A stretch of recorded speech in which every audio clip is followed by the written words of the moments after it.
Hi viewers, அஸ்ஸலாமு அலைக்கும். இன்றைக்கி வாங்கோலி அதாவது டர்க்கி ஃப்ரை எப்படி பண்ணுறது அப்படின்ட்டு பார்க்கலாம். வாங்கோலி 65 வாங்க எப்படி செய்கிறதுன்னு பார்க்கலாம். இது மீட் வந்து அப்படியே கோழி மாதிரியே இருக்கும். ரொம்ப டேஸ்ட்டாக இருக்கும். இதை கண்டிப்பாக ட்ரை பண்ணி பாருங்கள். இது வந்து வாங்கோலி ஃப்ரை பண்ணுறதுக்கு வந்து நான் வந்து ஒரு 1/2 கிலோ வாங்கோலி எடுத்து நல்ல சின்ன க்யூப் சைஸில் சின்னதாக கட் பண்ணி க்ளீன் பண்ணி வச்சுருக்கேன். இதுக்கு 1 டேபிள் ஸ்பூன் மாதிரி நல்ல கெட்டி தயிர், 1 டேபிள் ஸ்பூன் மாதிரி கெட்டி தயிர் எடுத்திருக்கேன். இஞ்சி பூண்டு விழுது 1 டேபிள் ஸ்பூனுக்கு இஞ்சி பூண்டு விழுது எடுத்திருக்கேன். அதாவது எவ்வளோ நீங்கள் வந்து கோழி எடுக்கிறீங்களோ வாங்கோலி எடுக்கிறீங்களோ அவ்வளோதுக்கு இஞ்சி பூண்டு போட்டால் போதும். மஞ்சத்தூள் 1/2 டீஸ்பூனுக்கு மஞ்சத்தூள் போட்டுக்கிறேன். நான் மிளகாத்தூள் 1 டேபிள் ஸ்பூன் மிளகாத்தூள் போட்டுக்கிறேன். நல்ல காரமாக உள்ளது, அதனால் 1 டேபிள் ஸ்பூன் போட்டுக்கிறேன். உங்கள்கிட்ட காஷ்மீரி மிளகாத்தூள் வந்து நீங்கள் 2 டேபிள் ஸ்பூன் கூட போட்டுக்கலாம். இல்லை காரத்துக்கு தகுந்த மாதிரி நீங்கள் மிளகாத்தூள் போட்டுக்கோங்க. கறி மசாலாத்தூள் 1 டீஸ்பூனுக்கு கறி மசாலாத்தூள் போட்டுக்கிறேன். கறி மசாலாத்தூள்லேயே எல்லா மசாலாவும் இருக்கும், 1 டீஸ்பூன் போதுமானது.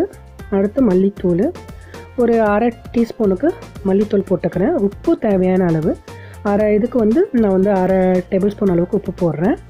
அப்புறம் கார்ன்ஃப்ளவர் மாவு 1 டேபிள் ஸ்பூனுக்கு கார்ன்ஃப்ளவர் மாவு போட்டுக்கிறேன். இது வந்து திக்காக இருக்கணுங்க. திக்காக இருந்தால் தான் உங்களுக்கு வந்து நல்ல பொரியும் மீது நல்லா இருக்கும், அதனால் போட்டுக்கலாம். எலுமிச்சப்பழ சாறு 2 டேபிள் ஸ்பூனுக்கு எலுமிச்சப்பழ சாறு ஊற்றிக்கலாம். ஏன்னா எலுமிச்சப்பழ சாறு ஊற்றுறதுனால கொஞ்சம் சாஃப்டாகவும் உங்களுக்கு வந்து டர்க்கி அதாவது வாங்கோலி வந்து கொஞ்சம் ரஃப்பாக இருக்கும் வேவுறதுக்கு. இந்த மாதிரி க்யூபாக போட்டிங்கனாக்கா உங்களுக்கு வந்து ஈஸியாக வெந்துடும். ஒரு முட்டை வந்து உங்களுக்கு சாஃப்ட்னஸ் கொடுக்கும். முட்டை வந்து ஆப்ஷனல் தான், வேணும்னா போட்டுக்கலாம், வேணான்னா விட்டுருங்க. போட்டிங்கன்னா இன்னும் நல்லாயிருக்கும். இதை போட்டு நம்ம வந்து மிக்ஸ் பண்ணிக்கலாம். இந்த மாதிரி நல்லா மிக்ஸ் பண்ணிக்கோங்க. இன்னும் கொஞ்சம் வேணும்னாலும் நீங்கள் வந்து சோள மாவு போட்டுக்கலாம். ஏன்னா கொஞ்சம் வந்து தண்ணியாக இருக்க மாதிரி இருக்குது. நான் லைட்டாக சோள மாவு ஆட் பண்ணிக்கிட்டு வானொலியில் நம்ம எண்ணெய் ஊற்றி நம்ம இப்போ வந்து பொரிக்கலாம். ஸோ ஆட் பண்ணிவிட்டு நான் ஸோ இது போதுமானது இந்த கன்சிஸ்டன்சி எனக்கு. இதை இப்போ எடுத்து நம்ம எண்ணெய் ஊற்றி எண்ணெய் சட்டியில் நம்ம இதை பொரித்து எடுத்துக்கலாம். நல்ல எண்ணெய் வந்து சூடாக இருக்கணும், அப்போ தான் போட்டால் இந்த மாதிரி தெரிஞ்சு வராது. இன்னும் கொஞ்சம் சூடாக இருந்ததுனாக்கா உங்களுக்கு வந்து கரெக்டாக இருக்கும். போட்டு தீஞ்சிடாமல் நம்ம இதை வந்து பார்த்து எடுத்துடலாம். ஸோ உங்களுக்கு நல்ல டேஸ்டான அருமையான உங்களுக்கு வாங்கோலி ஃப்ரை ரெடி ஆகிடுச்சு.